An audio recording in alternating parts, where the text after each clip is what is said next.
سيدنا الحسن حفيد النبي عليه الصلاة والسلام ابن علي بن أبي طالب أصابته ضائقة مالية شديدة، فحب يبعت لأمير المؤمنين معاوية بن أبي سفيان يفكره بنفسه، يرجو منه العطاء.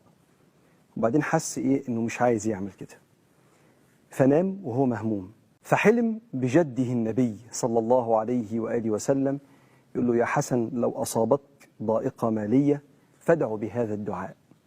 فصحي يكرره في الصلاة: اللهم اقذف في قلبي رجاءك واقطع رجائي عمن سواك حتى لا أرجو أحدا غيرك. اللهم ما ضعفت عنه قوتي وقصر عنه عملي ولم تنتهي إليه رغبتي ولم تبلغه مسألتي ولم يجري على لساني مما أعطيت أحدا من الأولين والآخرين من اليقين فخصني به يا رب العالمين. بيقول: دعيت بالدعوة دي فما هي إلا أيام وبعث لي أمير المؤمنين مبلغ كبير، يقول 1500 ألف، وربنا فرج عنه ورجع له حقه اللي كان بيطلبه أو كان عايز يطلبه.